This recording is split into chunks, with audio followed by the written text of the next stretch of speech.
যে বাংলাদেশের 3 বারের প্রধানমন্ত্রী বেগম খালেদা জিয়া আজকে আমাদের মধ্য থেকে বিদায় নিয়ে চলে গেলেন। তিনি তার জীবনের সফর শেষ করেছেন, মৃত্যুবরণ করে বিদায় নিয়ে চলে গেলেন। পুরো দেশের মানুষ তার জন্য কেঁদে কেঁদে দোয়া করতেছে, তার কারণ তাকে ভালোবাসতো, মহব্বত করত। এই বাংলাদেশের 2জন নেত্রী, একটা হলো জননেত্রী শেখ হাসিনা, আর একটা দেশনেত্রী বেগম খালেদা জিয়া। হাসিনা দেশ থেকে পালিয়ে গেছে, বাংলাদেশের মানুষ চাচ্ছে হাসিনার কখন ফাঁসি হবে, আমরা মিষ্টি বিতরণ করব। আর খালেদা জিয়া অসুস্থ হয়েছিল, আজকে খালেদা জিয়া মারা গেল, তামাম দেশের মানুষ তার জন্য দোয়া করতেছে। একজনের মৃত্যু কামনা করে আর একজনের জন্য দোয়া করে, এটাই হলো 2 নেত্রীর পার্থক্য। এর পেছনে কারণটা কি? খালেদা জিয়ার সম্পর্ক ছিল ইসলামের সাথে, আলেমদের সাথে, আর হাসিনার সম্পর্ক ছিল ভারতের সাথে, নাস্তিকদের সাথে। তার মানে বোঝা যায় ইসলামের সাথে তাদের সম্পর্ক থাকে, তাদের সম্মান বৃদ্ধি করে দেয় কে? এ ভাই, ভালো করে বোঝার চেষ্টা করেন। দলগতভাবে আপনি এক দল করতে পারেন, আমি একটা দল করতে পারি, তবে খালেদা জিয়া দেশের জন্য যেই অবদান রেখেছে এটা আমাদের স্বীকার করতেই হবে। আজকে জামাত ইসলামের ভাইরা তার জন্য দোয়া করতেছে, শিবিরেরা দোয়া করেছে, তামাম বাংলাদেশের মানুষ তার জন্য দোয়া করেছে। খালেদা জিয়া এই দেশের জন্য যেই অবদান রেখেছে এটা আমাদের ভুলে গেলে চলবে না। তাকে বলা হয় আপসহীন দেশনেত্রী। কেন তিনি আপসহীন দেশনেত্রী? ওই স্বৈরাচার ইরশাদের বিরুদ্ধে আন্দোলন করেছে, তারপরে গত 16 বছর হাসিনার বিরুদ্ধে আন্দোলন করেছে। অল্প বয়সে স্বামীকে হারাইছে, দলে যোগদান দেওয়ার মাত্র 10 বছরের মাথায় প্রধানমন্ত্রী হয়েছে। ছোট্ট ছেলে কোকোকে হারাইলো। তারেক জিয়া দেশের বাইরে, তিনি ছিলেন দেশের ভেতরে। হাসিনার বিরুদ্ধে তিনি আন্দোলন চালিয়ে গেছে, তারপরে জালেমের কাছে মাথা নত করেনি। তিনি প্রমাণ করেছে আসলেই তিনি আপসহীন দেশনেত্রী। সত্যকে সত্য বলতে হবে, সাদাকে সাদা, কালোকে কালো বলতে হবে। আজকে খালেদা জিয়া বিদায় নিয়ে চলে গেলেন, তার ছেলে তারেক রহমান মায়ের লাশের পাশে বসে বসে কাঁদছেন, তার পুত্রবধূ কাঁদছেন, কেঁদে কেঁদে বুক ভাসিয়ে দিচ্ছেন। তারেক জিয়া গত 3 দিন আগে দেশে ফিরলো, লক্ষ লক্ষ মানুষের সামনে বক্তব্য দিল, কি সুন্দর তার যুবকের মতো চেহারা। অথচ আজকে মা মৃত্যুবরণ করার পরে তার চেহারা ভিডিও ছবিতে দেখা যাচ্ছে চেহারা ফ্যাকাশ হয়ে গেছেন, বিকৃত হয়ে গেছেন, বৃদ্ধের ছাপ মনে হচ্ছে তার চেহারার মধ্যে ঢুকে গেছে। তার মানে মায়ের মৃত্যুর পরে সন্তান কত শোকায়িত হয়, কত কষ্ট পায়, কতটা বিকৃত হয়, আজকে তারেক জিয়াকে দেখেই সেটা বোঝা যাচ্ছে। আমরা দোয়া করি আল্লাহ তাআলা খালেদা জিয়াকে জান্নাতের মেহমান হিসেবে কবুল করুক। আরো জোরে বলেন আমিন। আল্লাহ তাআলা তার জীবনের ভুল ত্রুটি থাকলে মাফ করে দিক, বলেন আমিন। আরো জোরে বলেন আমিন। আজকে খালেদা জিয়ার উপরে আছে অত্যাচার, নির্যাতন। শোনা যাচ্ছে ডাক্তাররা বলেছে খালেদা জিয়ার শরীরে ওই হাসিনার আমলে স্লো পয়জনিং করা হয়েছিল। আজকে তিনি বিদায় নিয়ে চলে গেলেন। জেলখানায় তাকে বন্দী করার পরে স্বৈরাচার হাসিনা তাকে 3টা শর্ত দিয়েছিল, যে আপনি মুচলেকা দিয়ে যদি দেশ ছেড়ে চলে যান 3টা শর্ত মানা লাগবে। কয়টা শর্ত? 1 নম্বর শর্ত দিয়েছিল যে আপনার উপরে যত অভিযোগ আপনি স্বীকার করবেন।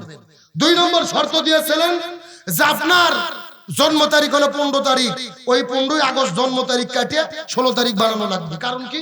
বলতেছে ওই দিনে বঙ্গবন্ধু মরে গেছে, বঙ্গবন্ধু মরার দিনে কারো জন্ম হওয়া যাবে না। কত বড় ফিরাউন, চিন্তা করে দেখছেন? মানে জন্ম মৃত্যু 15 তারিখে হতে দেবে না। আর 3 নম্বর বলেছিল আপনি মুচলেকা দেবেন, সারা জীবন আর রাজনীতি করবেন না, দেশে ফিরবেন না। খালেদা জিয়া বলেছিলেন বাংলাদেশ ছাড়া বিদেশ আমার কোনো ঠিকানা নাই, আমার কোনো জায়গা নাই, এটাই আমার ঘর, এটাই আমার বাড়ি। দেশ ছেড়ে যায়নি, তিনি দেশের জন্য যা করেছে, দেশের মানুষ দোয়া করতেছে, আল্লাহ তাআলা তাকে জান্নাতের মেহমান হিসেবে কবুল করুক, বলুন আমিন।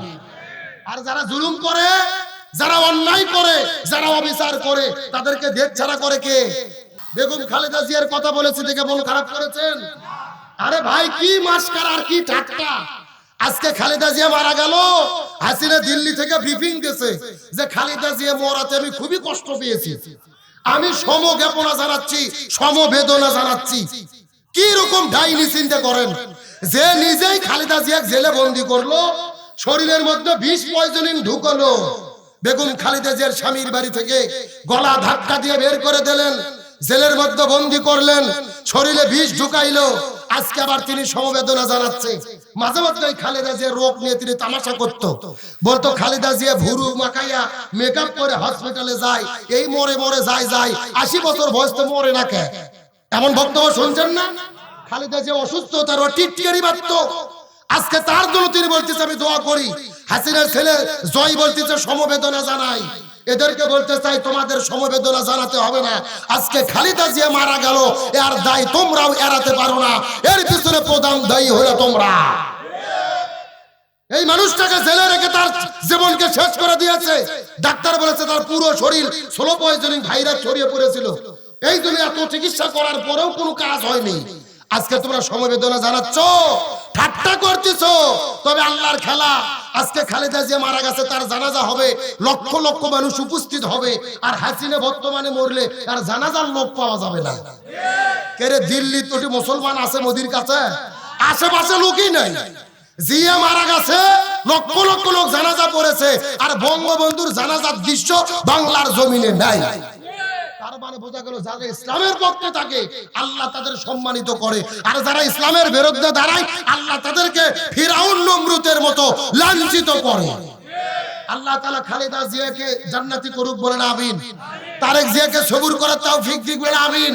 আল্লাহ তাআলা তাদের পরিবারের সকলকে সবুর করার মতো তৌফিক দিক বলেন আমিন। তবে এক কারণ ভাইরে, খালেদা জিয়া সকালে মারা গেছে খবর শোনার পরে মানুষ বলতেছে না বিশ্বাস হয় না, অনেক আগে মারা গেছে। এরকম শুনতেছেন না? বলে যে অনেক আগে মারা গেছে। তারেক জিয়া দেশে আসার জন্য ওকে ঘোষণা দিতে দেরি করলো, আটকে রেখেছিল, ফ্রিজে রেখেছিল, এমন গুজব নাই? বাজারে বাজারে চায়ের দোকানে রিকশায় এমন গল্প করা হচ্ছে।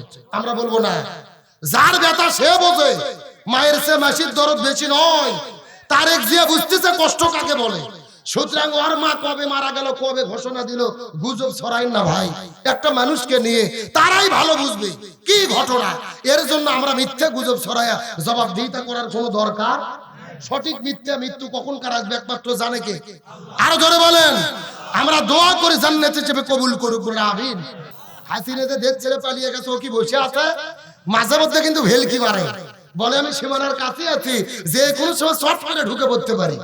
আমরা বলতেছি ম্যাডাম আসেন, এটা তো আপনার বাবার দেশ, আপনি আসেন, আপনি শর্ট করে ঢুকবেন, আর আমরা আপনার ফট করে ফাঁসির দড়ি গলার মধ্যে ঢুকাইয়া দেব। বুবু আইসো শর্ট করিয়া, আয়না ঘরটা তোমার জন্য রাখছি গো সাজাইয়া, রিসেপশনে বইসাই আছি ফাঁসির মালা লইয়া, বুবু আইসো শর্ট করিয়া, ফাঁসির মালা তোমার জন্য রাখছি গো সাজাইয়া। আল্লাহর কোরআন বলেছেন কুতিবা আলাইকুমুল কিসাস, জীবনের পরিবর্তে জীবন, হাতের পরিবর্তে হাত, পায়ের পরিবর্তে পা, চোখের পরিবর্তে চোখ। এই আয়াতের ডিজিটাল ব্যাখ্যা হলো ফাঁসির দড়ির পরিবর্তে ফাঁসির দড়ি। বুবু আইবা তুমি আইবা গো, এইবার আইসা বুবু ক্ষমতা পাইবা না। যারা ঠিক বলবে না মনে করবেন এদের মধ্যে ভেজাল আছে। হ্যাঁ জোরে বলেন ঠিক। বুবু আইবা তুমি আইবা গো, এইবার আইসা বুবু ক্ষমতা পাইবা না। খোঁজনেই বুবু কাদের কাকার অবস্থা খারাপ, দরবেশ বাবার হারুন আঙ্কেল এখন সামনেও আসে না। নেতা কর্মী সব জেলের ভেতর, বুবু আছে ডরের উপর, কখন জানি আসে গ্রেফতারি পরোয়ানা। বুবু আইবা তুমি আইবা গো, এইবার আইসা বুবু সিয়ার পাইবা না। কথা বলেন ঠিক কিনা? আলোচনা কি চলবে? কারা কারা চলবে? দুটি হাত আল্লাহকে তুলে দেখাই। লিল্লাহি তাকবীর। আল কোরআনের আলো, আল হাদিসের আলো, দুনিয়ার মুসলিম, লিল্লাহি তাকবীর। আপনাদের কি কষ্ট হচ্ছে? রাগ করতেছেন? এই দুই একজন করে উঠে যায়। এরা কারা? না না না, লক্ষণ ভালো না। পেশাব করে যদি জাগার মাল জাগাত ফেরত না আসে তাহলে মনে করবেন বুবুর লোক। এ কথা কন না। আলোচনা চলছে চলছে, ওটা উঠি করা যাবে